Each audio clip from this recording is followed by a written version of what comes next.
Grandma Granny, a January 6th defendant, um, refused Donald Trump's pardon. This is a frankly quite interesting one because she didn't accept the pardon. Why? Because she refused and criticized the pardon. Why did she do that? Let's figure that out in today's video.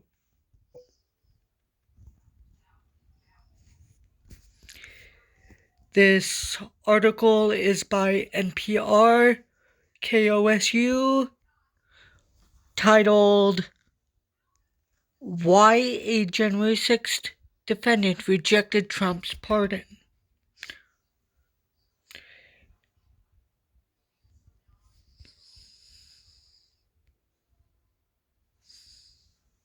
More than 1,500 people who participated in the January 6th assault on the Capitol 4 years ago got a pardon from President Trump this week. Our next guest turned down the offer of clemency. Pamela Hemphill is 71 years old. She served 60 days in jail on a misdemeanor charge for her role in the insurrection. And when President Trump posted on social media in June of 2023 that her sentence was horrible, she replied, "I'm not a victim of Jan 6. I pleaded guilty because I was guilty." Pamela Hemphill joins us from Boise, Idaho. Welcome to All Things Considered. Oh, well, thank you for inviting me. You pleaded guilty to a single misdemeanor charge of parading, demonstrating, or picketing in the Capitol building. Why did you not want a pardon from President Trump? Oh, well, it would be a slap in the face to the Capitol police officers, to the rule of law, to our whole nation.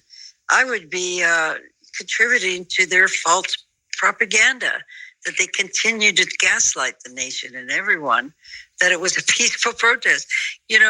I broke the law that day, period, black and white. I'm not a victim, I'm a volunteer. And I don't want to be a part of them trying to rewrite history, what really happened that day. So if I took a pardon, I'm saying, yeah, it's okay what I did that day. No, it was not okay. Do you think anyone should be pardoned for their actions on January 6th? No, not one. I've studied a lot of these cases. No, not at all. Was it difficult for you to come to terms with the idea that the image you had on January 6th, 2021 was wrong? Oh, yes. It's like, how was I so naive?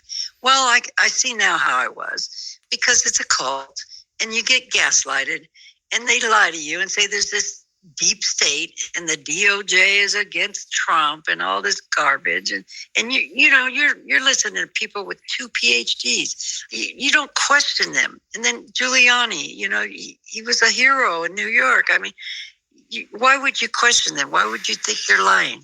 You've clearly gone from one extreme to the other. Do you find that you are still able to have conversations with people who marched alongside you on the day of the insurrection? Are you able to talk to people on their terms and reach any kind of a common understanding, or are you just speaking different languages at this point?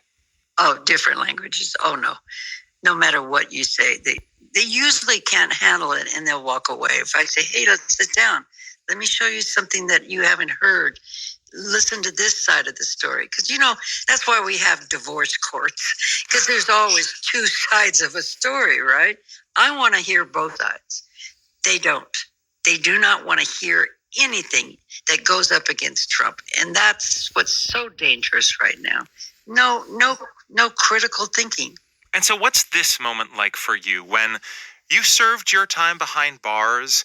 You had the exchange on social media that went viral. You got attention as the person who people referred to as the MAGA granny. And then you were kind of living your life until this moment that all of these pardons came down and you said, no, thank you.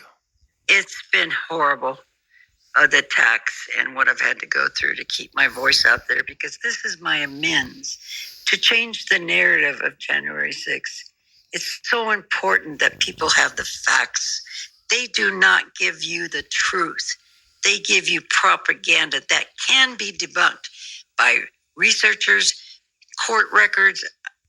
So their narrative is all for Trump, because Trump is a criminal. He broke the law. He has to keep this narrative going that the DOJ is weaponized against him and his followers. And we know that is not true.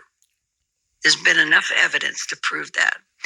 Pamela Hemphill, thank you very much for speaking with us. Oh, well, thank you very much, sir. And we want to remind you that President Trump was found guilty of falsifying business records before he took office. He was given an unconditional discharge, which means he did not have to serve jail time, but the conviction stays on his record.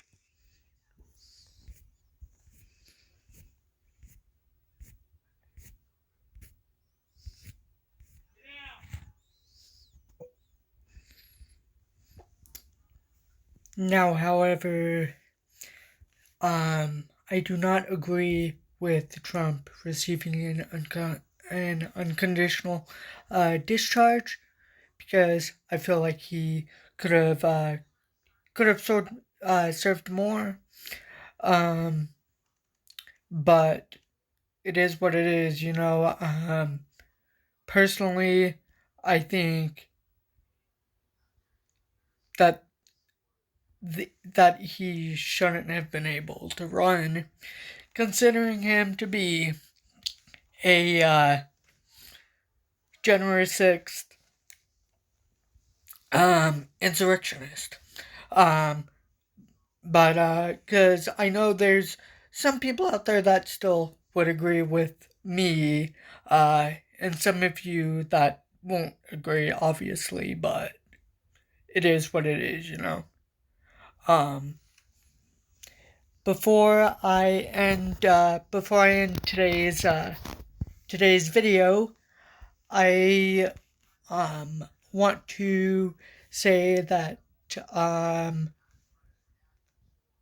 if at all any point TikTok gets banned, I will have the TikTok link as well as all my other social links listed down below in the video description, as well as the link to the source of where I'm getting the news from.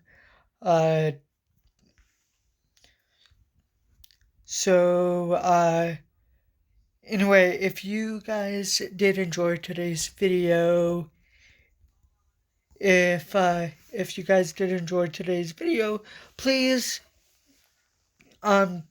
consider giving it a like, a comment, and subscribe to my channel to help me reach my goal of 60 subscribers. I am almost there, as well as please, if you guys like these daily news updates about this kind of stuff, please do consider subscribing and commenting, as well as sharing and liking the video. Thank you guys, and I will talk to you guys in the next video.